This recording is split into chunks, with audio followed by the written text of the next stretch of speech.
Without further ado, I'd like to welcome Julieta. Ladies and gentlemen, Dr. Julieta. Give her a round of applause.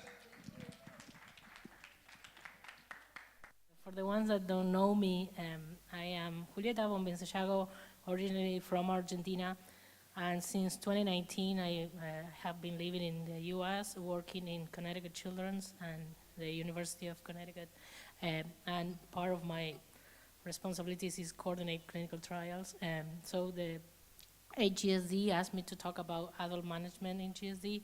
And there are so many types of GSDs. So what I did is I basically did kind of a summary and one slide per type, so everybody feels that we are touching their own GSD, and at the end, some things that could be applied for all of the GSD. So I will start. So first of all, I don't have any conflict of interest, no financial conflict of interest to declare, and these are some of the objectives that we will have in this talk today.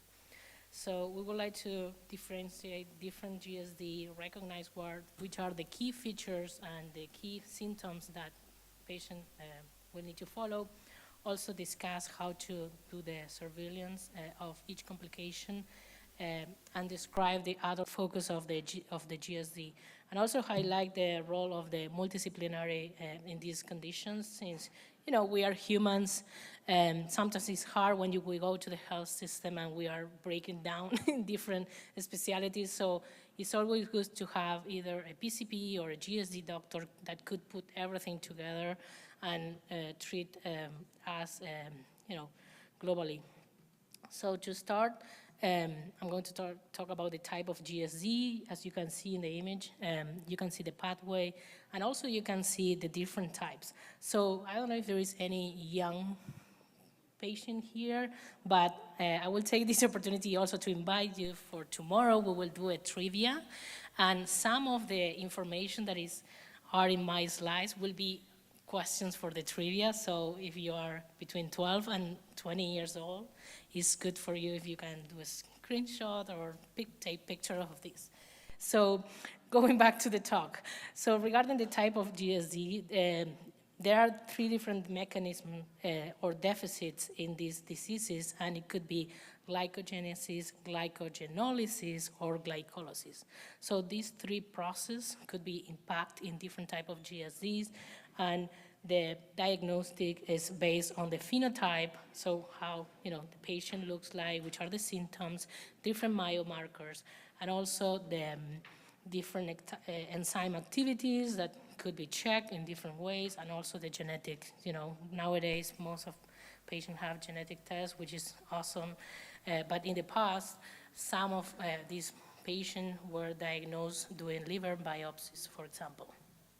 So regarding the characteristics, so there are different types, and basically the GSD impact either the utilization, or is because the utilization is not able to occur, or is because there is accumulation of glycogen in different ways. So those are two mechanisms, and also it could be life-threatening, so I think that is the most critical piece about GSD, since cause hypoglycemia and different metabolic disturbance. So that is why these diseases are so, people get worried about this.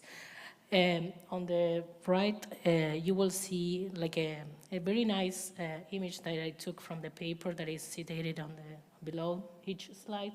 That is about which is the impact of different GSD. So for example, GSD type 1A impact liver, but type 9 beta impact liver and also impact the skeletal muscles.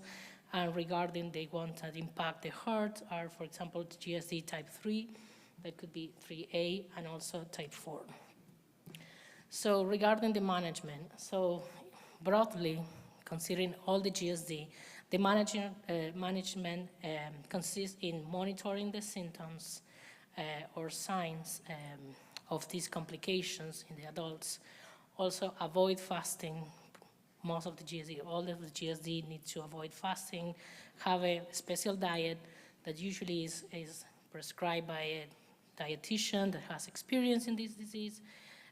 Also appropriate exercise regimens. We know that in the past, at least me as an adult with GSD, I was told, oh, you will not play soccer or you will not play different things, but nowadays we have more information and we know more about the metabolism of GSD during the exercise. So nowadays we know that it's very appropriate to do exercise, and it's a matter of finding the right dose and how to plan that exercise. So what needs to occur before, during, and after.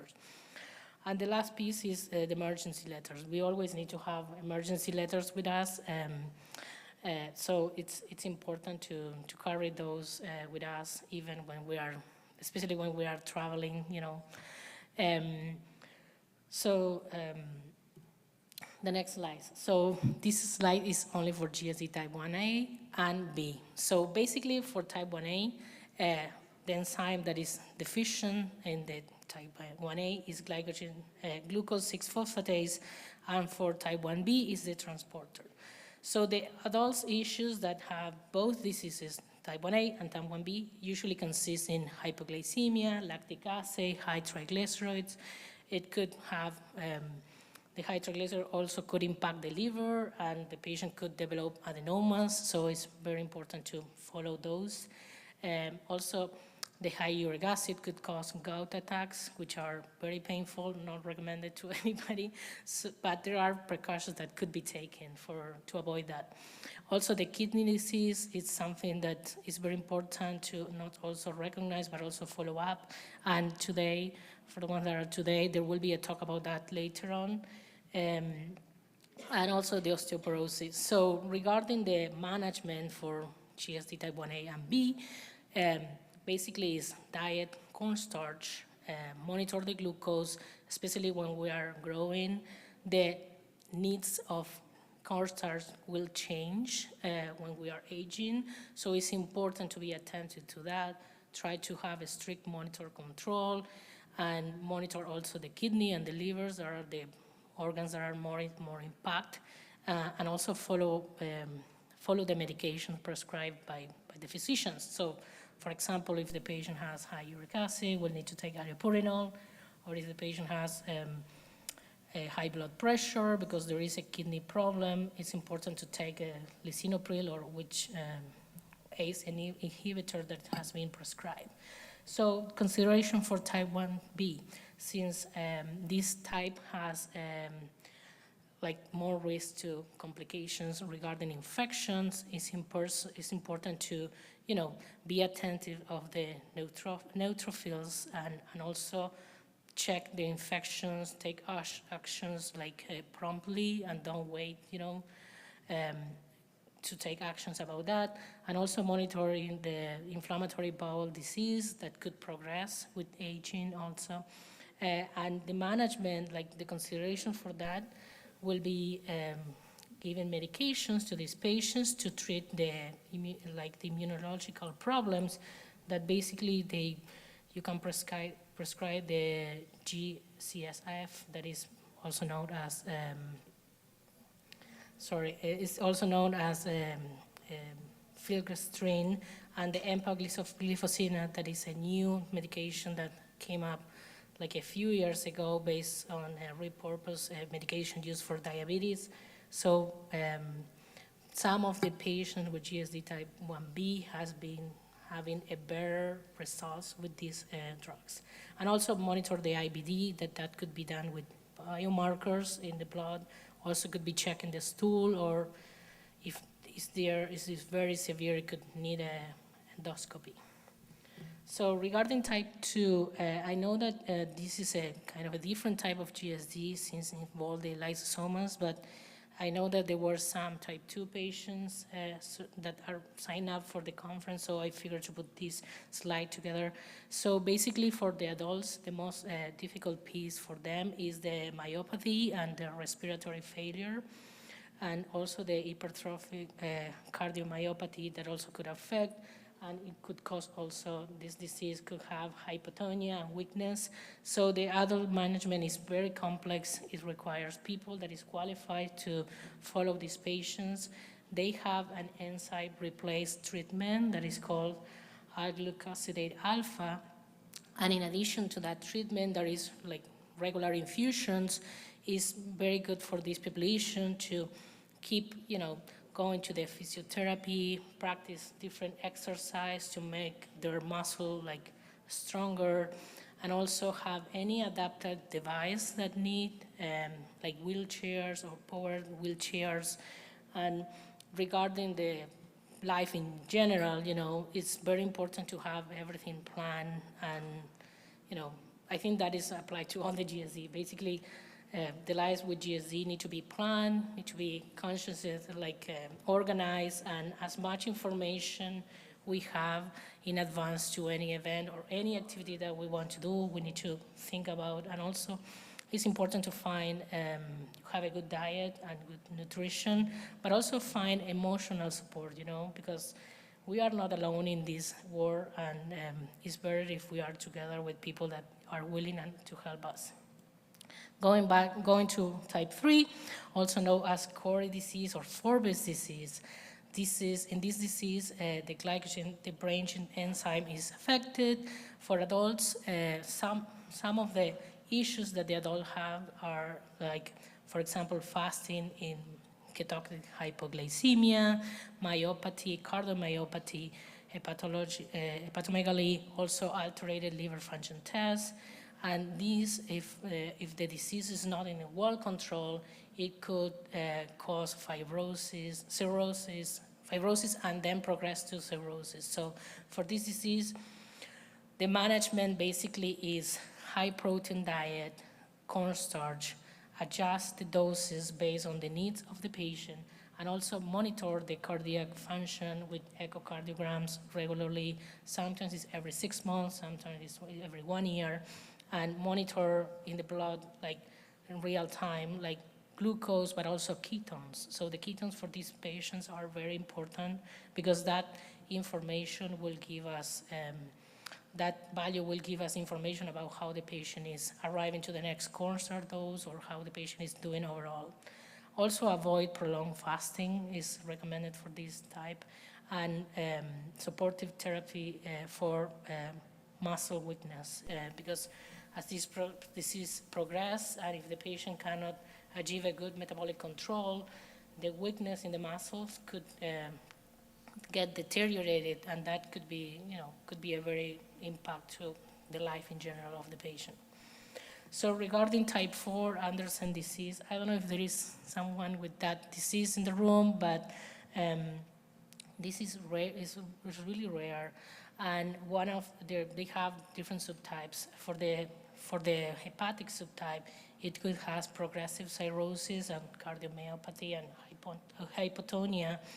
But for the adult onset, this disease is very complex and sometimes involve different organs.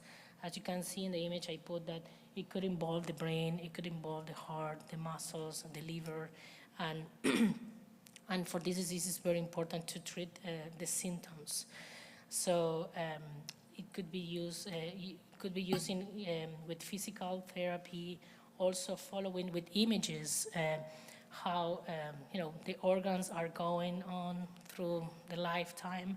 It will be important, and also check the liver, check the heart, make sure that everything is going well, and if something gets out of what it was going, it's always good to consult with the doctor, with the specialist, and try to find what could be done better or in a different way in order to avoid that the disease progress.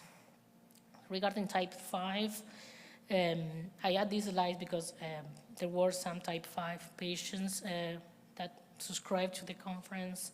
So in this one, it's mostly is in the muscle, the problems. And this disease basically has problems with the exercise. It could have myalgia, the patient could develop fatigue, muscle cramps, and since the elevation of the CK could be very high, this also could affect the kidneys, so it's very important to control something that is called rhabdomyolysis, that is basically when our muscles get breaking down and damaged, because that could affect the kidneys in a long term. You will see a funny image there that basically, when there is the physical activity is so extenuous or is so heavy for these patients, they really could damage themselves. So there has been some research about what to do exercise with this disease, and usually they recommend to ingest sucrose before the exercise to avoid the rhabdomyolysis. And also the vitamin B supplementation have been shown some benefits. Regarding type 6 or HERS disease, in this disease, the liver phosphorylase is alterated. Some of the other issues are hepatomegaly that progress to fibrosis, hypoglycemia with ketosis, and also it could have hyperlipidemia or osteoporosis. And for the adult management, it's a high protein diet, corn syrup bedtime usually, not the entire day, and monitor the enzymes, monitor the glucose. Since it develops ketosis, it's also important to check the ketones, and also follow the images, like follow basically the liver across the time. It's important for this disease. Now going to type 9, in this case, the phosphorylase kinase is the one impacted, and there are different types with different characteristics. So, but basically, this disease has hypoglycemia, most with ketosis, and the liver, for example, in the type gamma 2, could develop fibrosis and cirrhosis. So if you have GSD type 9, it's very good, and if you don't have a genetic test, I recommend you to do one to know which is the specific one that you have, since all the type 9s are kind of varied a bit, so you can take actions to prevent different complications. Regarding the management, is the balanced diet, high protein meals, also corn syrup or glycosate, since this disease basically may tolerate some hypoglycemias using the muscles. Some of these patients sometimes are hesitant to take the corn syrup or the glycosate, but since the glycosate has been showing that it's very good for this disease, sometimes it's, for the families, it's good to negotiate, and say, well, okay, well, maybe the patient don't want to take corn syrup so frequent, but maybe if they can take glycosate more spared during the day, it could be a good thing in the long term for the patient. So monitor the liver also is another good point, and specifically another thing that could be impacted is the growth of the patient. So it's important to, since teenager, be attentive of that, and also monitor with the liver with images that could be ultrasound or MRIs, depending on the case. The next is about type 11. I don't know if there is anybody in the room with type 11. Well, type 11 is also called Fanconi-Bickel syndrome, and this disease also is rare and has a dysregulation in the glucose homeostasis. So for these patients, usually they cannot tolerate the exercise very well, and also they can have rhabdomyolysis like type 3, and can have their muscles kind of impact with these physical activities. And also this disease has manifestations in the skin, like skin lesions that could be different. Regarding the treatment, it's very important to monitor each organ that this disease affects. Also remove glucose and galactose from the diet. Use corn syrup as a source of glucose, since the absorption is slow than other type of resources, and also monitor and use supplements. Regarding to type 0, and this is the last slide specific for GSD. For type 0, there are two types, 0A and 0B. Depending on the type, it's, for example, the 0A has a fasting ketotic hypoglycemia. It could have also postprandial hyperglycemia and elevated lactate. It could have also short stature, the patients. And regarding the 0B, those patients have exercise intolerance, hypertrophic cardiomyopathy, and the adult's onset of myopathy also could involve the heart. So depending on which type 0 the patient has, they will need specific symptoms and regarding, yep.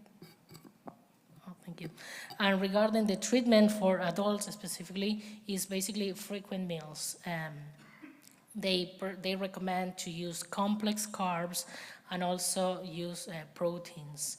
Avoid fasting and as much of the GSD, and also monitor the glucose level regularly and the ketones. So regarding the other thing that is important for adults, is the transition care. So I don't know, how many patients we have here today? Can you raise your hand if you feel comfortable? Okay, well, so how was the transition care? Have you changed care since you were a teenager when you were adult? Yeah. And how was that? You were well? Well, do you feel that do you feel that you were trained enough to take care of yourself by yourself, or the new doctor has enough information from the previous doctor?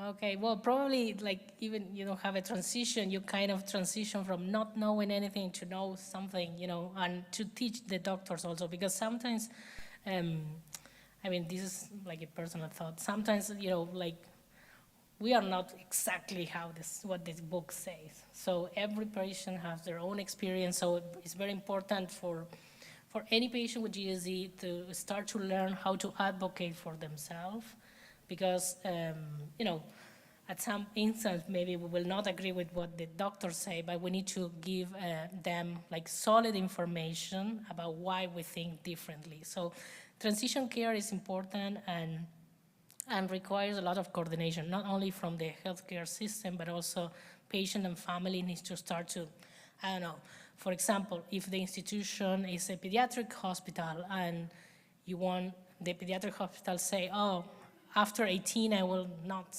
be able to see you here, or you will not be able to be admitted, you need to have a few years before to start to plan that transition and find a new center, make sure that your pediatrician trained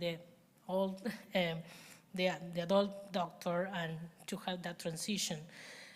Because why that is important? Because some of the challenges that has been proved that have patients with rare diseases is that these adults have loss of follow-up. And loss of follow-up, it could mean different things, but in GSD, it could mean the development of different complications, because since the care has not been continuous, patient could start to relax somehow the treatment and start to do maybe not the exact treatment that was prescribed, but start to do less and less. So I think it's because of that, and since this disease, most of this type involve a diet treatment, it's very hard when you need to follow a diet 24/7, and it's good if this patient has this kind of educations and no alternatives, because right now, not only in GSD, but there are some gaps in the education and how to train these teenagers to be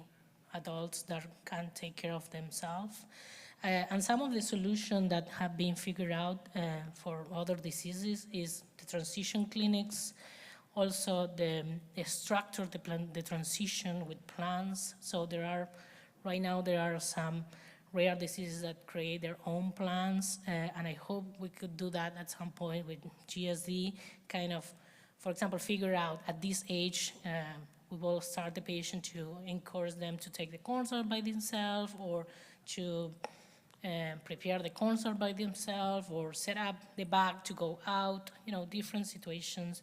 And also the patient advocacy groups are important, and I feel that in our community we have different patient advocacy groups that could help us, and also there are resources outside. Regarding the monitoring and long-term follow-up, usually annual labs and imaging are kind of basic thing that we can do.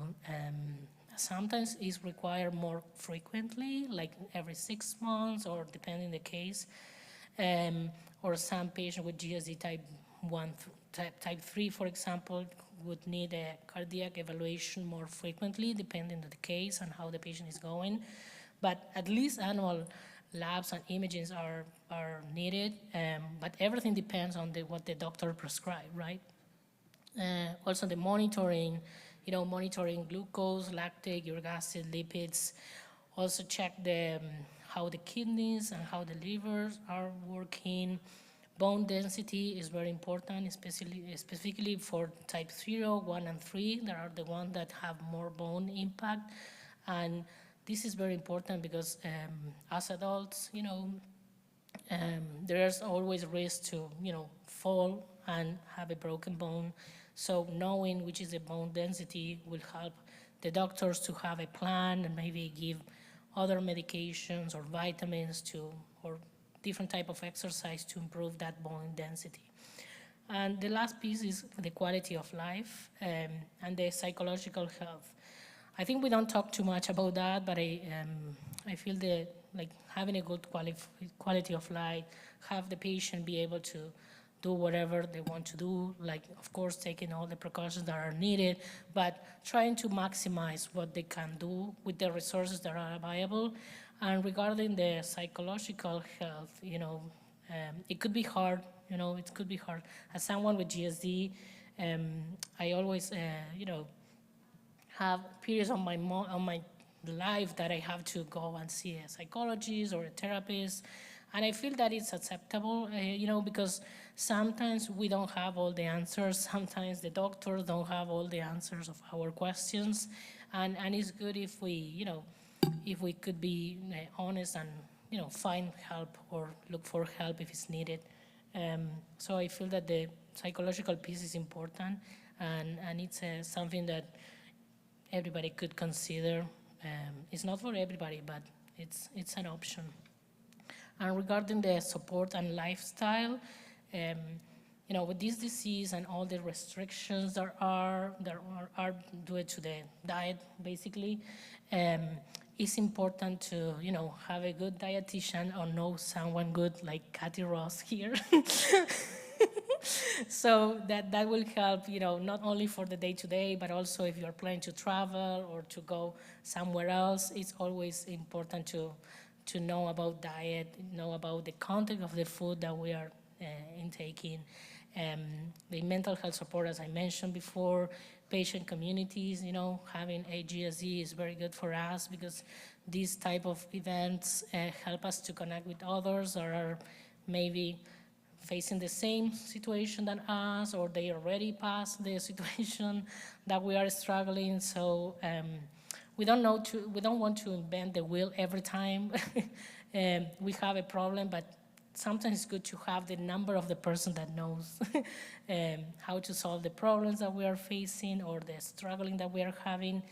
And regarding education, it's very important to us as patients to understand how our body works and learn as much as we can about this condition so we can anticipate, and this anticipation will help us to avoid to go to the ER very frequently, and also it will help us to thrive and do and achieve different things in our life. So the last presentation, that is the last slide about the conclusions, is about that every patient with GSD has a different experience. So we cannot compare with others. I think that it's is one of the struggles. So it's important to be connected with others, but not to compare with others because every patient has their own experience. Also, the adult management is individualized, and that means that it's the responsibility of the patient and the family to find care and also try to, respect what the doctors are saying. And if you don't agree, you always have the right to go to someone else or another doctor. But I feel that as a patient, it's important for the patient and the family to trust in the doctors and follow the indications. And I feel that the US is a big country and have different centers. So I honestly think that everybody should find their own care and they will be happy. They should be happy with their care. And regarding like what else is to anticipate or to kind of monitor this disease, we need to be proactive. I feel this is something that we can use in other areas of our life, but monitoring and anticipating in this disease is key, and that will help us to have better experiences in different like situations of our life. And also help, for the ones that have kids with the disease, help them to feel empowered and try to encourage them to live their full life and to have a healthy life, and or as healthy as is possible. And that's all. Any questions? Anybody wants to share anything about their experience as adults with GSD? No? Oh, thank you. Someone has, yep.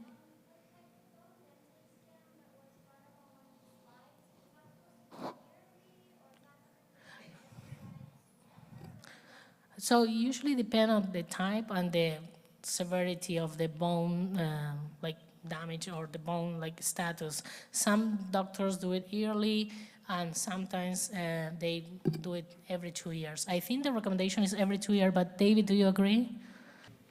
Recommendation is for adults. Once you are adult, you are supposed to be checked at least every 2 years. Now, there is an important period between 18 to 25 where you could still improve your bone mineral density significantly. You're still doing that process. The calcium is still depositing in the bones. So that's a good age to achieve improvement. And then later on, what you want to make sure is that you're not getting worse, because then you can do something about it. Improve vitamin D, improve their factors, improve metabolic control, improve protein intake, and eventually consider treatment for osteoporosis. One question for David, since we are interacting. When there is osteopenia or osteoporosis, do you suggest to your patients to also do any type of exercise? I saw that there are some research about that. So exactly. So in general, for osteoporosis, osteopenia, regular activity impacts, particularly walking or jogging is a very good exercise that helps with bone health. If at some point you have fractures associated with osteoporosis, then the recommendation will be a little bit different. Weightlifting is another one that also helps with bone health long term. But yes, so jogging or walking regularly are very good exercises for improved bone mineral density. Perfect. Anybody have any other questions? Yep, there. How about biking? I don't walk very well. Is biking a good exercise? Yeah, I think it's a very good exercise, yes. I mean, I think something instead of nothing. Yep. Yeah. That's mild impact for those Yeah. of you who can't hear down there. Electric assist, that's very mild impact at this point in time here, yes. Excellent. On your bike? Awesome, awesome, awesome. Yeah, I feel that any exercise is better than no exercise, right? You can start to tone down the mild assist slowly by slowly until there's no assist whatsoever. Do we have another question? Coming right up.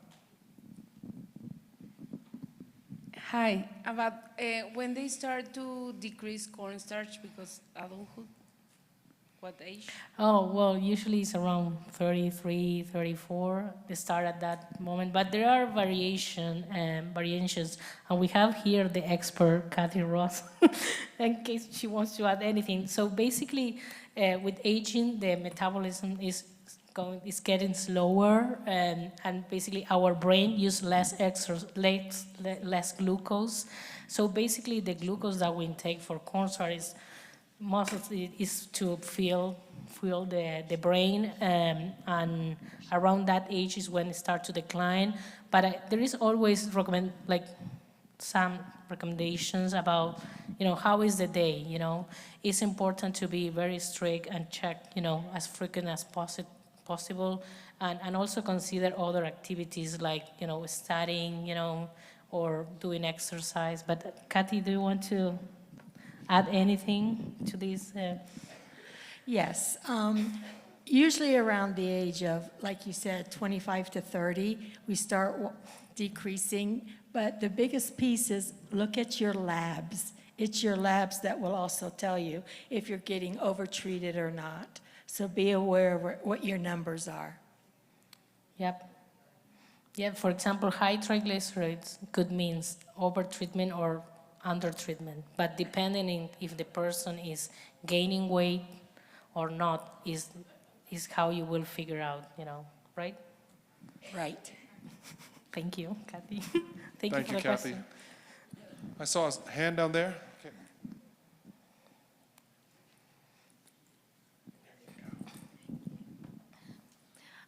Besides uric acid, like monitoring and management, when gout does flare up or there are attacks, what is the preferred method, especially in 1A, for managing that once it's onset? Yeah, so when the gout is onset, the better idea is to go to the doctor because usually they give other type of treatment like colchicine. So when you are in the attack, it's hard and could be very painful, and at that moment is when they initiate colchicine, and that will help kind of to the gout to stop and start to decrease the pain. Yep. For example, there are some patients with GSD that have been pregnant, and during the pregnancy, allopurinol is prohibited. So for some females that have had gout attacks during the pregnancy period, they have used colchicine because they couldn't use other type of treatment. Yep. Yep. I don't know, David, one question for you. So usually for your patient, if you have a patient that has frequent gout attack, do you give them colchicine ahead of time, or usually they need to connect with you? My understanding is that colchicine is a drug that is not given like preventive, but it could. Exactly. It could be I mean, exactly. Do you use it for the acute episodes, that moment of pain? And you should see response in 1 or 2 days. That's what your goal is. Also, good hydration, and we're going to talk about later, will help a lot lowering significantly the uric acid levels and improving the pain. Eventually, you have to use some pain medications for that. In the group of patients that have gout that don't have GSD, sometimes they use steroids. Is not a medication that we like to use for patients with GSD. So mostly the colchicine and long-term the allopurinol, and as it was discussed earlier, I mean, implement something that will help with the uric acid levels. So improving your lab results, your metabolic control, get a better control of the blood sugars, and then the triglycerides, the liver function test, or the other markers are indicated that your metabolic control is getting better, and as a consequence of that, then the uric acids are going to improve. Perfect. Oh, Kathy has a question. Yes, of course. I think someone is getting their steps today, right? Absolutely. With uric acid, be aware of your diet as well. Gout can also be caused by certain foods. So just be aware, speak to your dietitian, and that will help as well. Yeah, that's true. Yep. Usually meats, red meats have more, or like shrimps. Oh my God. Yep. Yep. Yep. We got another question down here. Hey, thank you. First of all, English isn't my first language, so I'm sorry Okay. for that. Do you speak Spanish or? I do, yeah. Oh, you But can say in Spanish. We are multiple of Oh, us. sweet. I'll try just to say it in English so that my wife can understand it too. So this is adult management, and one of the things that got my attention is having a letter. I think it's very important. I normally try to be very precautious about everything, and I have a story that I want to share, and Dr. David is here, so he was part of that story. We were at Houston with my wife, and there was 5 doctors. There was 1 anesthesiologist, 2 nurses, and it was Dallas. But anyways, there was 5 people, and I had printed 3 of the letters that Dr. Rodriguez had gave us, and I was just prepared. I was just giving one to everyone. I was like, this is my wife, this is what's going on. And Dr. Rodriguez has suggested D10. I don't know exactly what the difference from D10 and D5 is, but they did not have it ready. They were gonna give her a D5 or a D10 without a saline, something like that. And this is just kind of like a call to action, even though I was ready, because they don't know how, they do know the existence of GSD, but even 5 doctors, and we're kind of like debating, and I think we can just go ahead and do it without following the letter. And at the time, Dr. Rodriguez was in his home country, and we were just kind of like freaking out, like we gotta contact him and whatnot. So thank God he responded. And this is just something just to let everybody know. I guess we all can face a situation where we have a letter, but like, I don't know, the necessity of going ahead with the procedure, even though this procedure wasn't any dangerous by any means. And the question now, with that being said, is would it happen to create any problem with Michaela if they would have given her the D5? Yeah, so one question to the patient, which type of GSD does your partner has? Oh, 1A, okay, yep. Yeah, so unfortunately, that's not uncommon, and having the emergency letter doesn't guarantee that providers who are not familiar with GSD are going to implement those recommendations. If that situation occurs and they don't have D10, then what you want to make sure is that they do double the rate. So if the letter says 100 ml per hour of D10, then to have normal blood sugars, you're going to need to give 200 ml per hour to give the same amount of glucose. The only problem with that, or the problem with that, is that you're going to end up giving more water. So you really need to monitor electrolytes. So it's a temporary solution for a short period of time to maintain the blood sugars, but make sure the electrolytes are followed and are replaced accordingly. And unfortunately, not all the ERs have D10, so D5 eventually at double the rate, it's an option to maintain blood sugars, but not a long-term solution. Yep. So one thing that I have been thinking that maybe is something that we can discuss later with some provider is, because I feel that this D10 issue is a common issue, not only in the US, also in other countries, but maybe we can add to the emergency letters, like how to prepare D10 from other type of resources, because I feel that sometimes in the NICUs or PICUs, they have the other presentations of dextrose that are 50%, and maybe they don't know how to mix it. I don't know. Yeah, interesting question. Yeah, I'm sorry that you go through that situation, and unfortunately it's common, but I'm glad that you have Dr. Rodriguez that could help you. Yeah, yeah. So for this disease and other diseases, if you don't have all the answers, it's better to have the phone of the person that has the answers. So I think that's it's a good takeaway from this talk. And anybody has any other questions, or we can end it here if not. Yep. Okay. Well, thank you so much for your attention, and thank you for Kathy and David for your suggestion also. Thank you.